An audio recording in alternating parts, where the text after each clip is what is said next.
당신이 말하는 방식이 당신의 삶의 질을 결정합니다. 한번 평가해 보세요. 이런 문장이 폭력적인지 아닌지.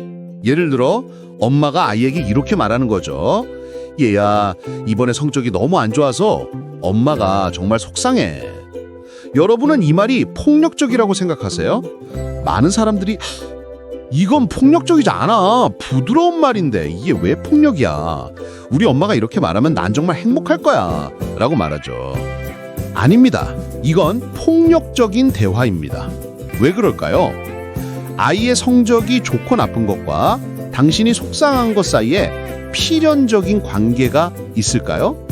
모든 아이가 성적이 안 좋으면 엄마가 꼭 속상할까요? 아닙니다. 그럼 왜 당신은 속상하다고 느끼는 걸까요? 당신이 속상한 건 당신에게 어떤 요구가 있기 때문이에요.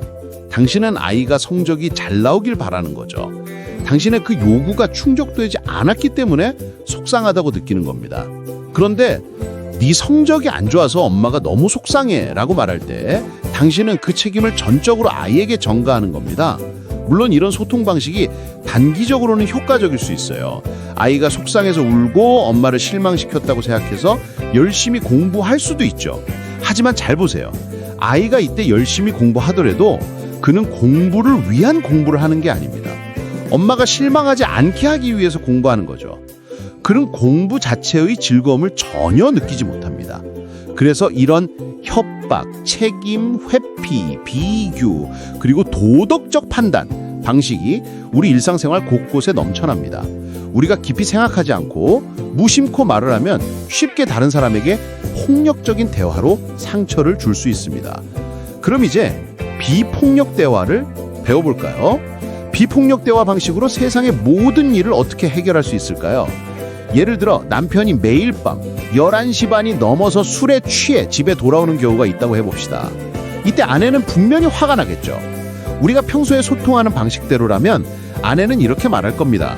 돌아올 줄은 알아? 그냥 밖에 처잡아지지 그래. 잘 보세요. 그냥 밖에 처잡아지지 그래 라고 말할 때 당신은 자신의 감정을 표현하고 있나요? 아니죠. 그렇죠? 당신은 자신의 감정을 표현하는 게 아니라 그저 자신의 화를 쏟아내는 겁니다. 그래서 비폭력 대화의 핵심은 이겁니다. 누군가 감정적으로 상처받았다고 느낄 때 당신이든 상대방이든 감정적으로 상처받았다고 느낄 때는 당신들의 어떤 요구가 충족되지 않았기 때문입니다. 그러므로 이때 당신이 해야 할 가장 중요한 일은 그 요구를 찾는 것이지 감정을 쏟아내는 게 아닙니다. 왜냐하면 감정은 가장 치명적인 양날의 검이기 때문입니다. 감정적인 말을 내뱉으면 시원하고 통쾌하게 느껴질 수 있죠. 그냥 밖에 처잡아지지 그래. 하지만 문제는 이 양날의 검이 당신 자신도 상처 입힐 수 있다는 겁니다. 그래서 우리는 이런 폭력적인 대화 방식으로 인해 삶이 엉망진창이 되고 점점 더 나빠지는 경우가 많습니다. 그러니 당신은 요구를 찾아야 합니다. 따라서 비폭력 대화의 구조는 다음과 같습니다. 첫 번째 문장은 먼저 사실을 말하는 겁니다. 여보, 이번 주에 당신 5번이나 11시 넘어서 들어왔고 술 냄새도 났어요. 사실이죠. 그렇죠? 사실만 말하고 더 이상의 판단을 덧붙이지 마세요. 두 번째 문장은 자신의 감정을 말하는 겁니다. 저는 정말 속상해요. 정말 슬프고 아니면 정말 실망스러워요. 이것들은 모두 감정입니다. 당신의 감정을 말하세요. 세 번째 단계는 이유를 말하는 겁니다. 왜냐하면 저는 우리 집이 집 따왔으면 좋겠어요. 저는 우리 집이 호텔 같지 않았으면 좋겠고 그리고 우리가 함께 저녁 식사를 하고 함께 이야기할 수 있는 그런 집 같은 느낌을 원해요. 당신의 이런 이유를 말하는 겁니다. 네 번째 단계는 명확하고 구체적인 요구를 말하는 겁니다. 명확하고 구체적인 요구란 무엇일까요? 그래서 저는 당신이 앞으로 매주 3번은 8시 이전에 집에 와서 우리 같이 저녁 식사를 할 수 있으면 좋겠는데 어때요? 아내가 이런 방식으로 남편과 소통할 수 있다면 그 집에서 싸움이 일어날 확률은 훨씬 더 낮아질 겁니다. 우선 당신은 관찰과 판단을 구별하는 법을 배워야 합니다. 당신이 말할 때 상대방이 더 쉽게 받아들일 수 있게 하는 것. 이것이 비폭력 대화를 배우는 첫걸음입니다. 사실과 의견을 구별하는 거죠. 우리는 쉽게 다른 사람을 정의하고 판단하지 않는 것이 미덕입니다. 두 번째 단계는 감정을 느끼고 표현하는 겁니다. 여러분, 우리가 왜 감정을 표현하기 싫어하는지 아세요? 많은 사람들이 감정을 마음속에 담아두고 말하지 않죠?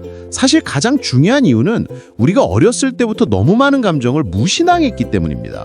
넘어졌을 때 엄마가 일어나, 별로 아프지 않잖아 라고 말하고, 슬프고 억울해서 울 때 엄마가 이런 사소한 일로 뭐 그렇게 울어. 우리 어른들은 감정을 숨기는 것을 최고의 경지로 여깁니다. 아이가 울면, 남자애가 울면 얼마나 창피한 일이냐고 생각하죠. 하지만 사실은 한 사람이 자신의 감정을 돌보고 표현하는 법을 모르면 병이 나도록 억압하거나 갑자기 폭발해서 다른 사람을 괴롭히게 됩니다. 왜냐하면 그 감정들은 사라지지 않고 그의 삶 속에서 끊임없이 쌓이기 때문입니다. 그러니 아이들이 자신의 감정을 너무 억압하지 마세요. 우리 자신도 마찬가지입니다. 감정을 쏟아대는 것이 아니라 자신의 감정을 돌봐야 합니다. 나는 정말 화가 나. 이것이 감정입니다. 나는 그를 한 대 때리고 싶어. 이건 감정이 아닙니다. 나는 그를 한 대 때리고 싶어. 이건 당신이 하고 싶은 일이지 감정이 아니에요.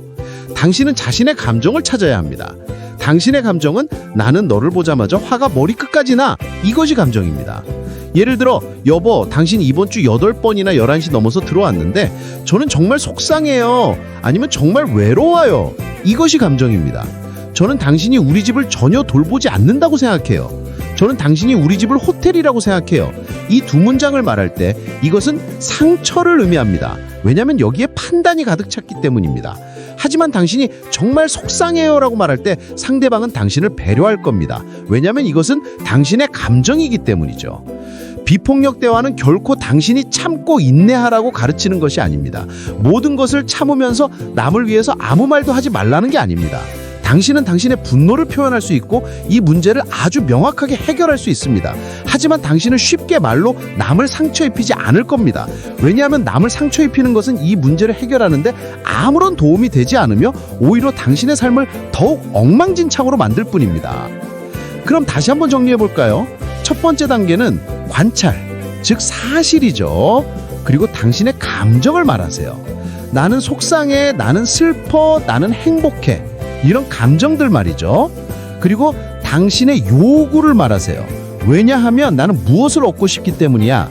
마지막으로 상대방이 어떻게 해주길 바라는 구체적인 요구와 방법을 말하며 도움을 요청하세요. 이 4단계를 연결하면 비폭력 대화가 실현됩니다. 자, 오늘 책커버와 함께한 책은 바로 이 책 비폭력 대화였습니다. 여러분께는 어떤 문장, 어떤 이야기가 가장 깊은 인상을 남겼나요?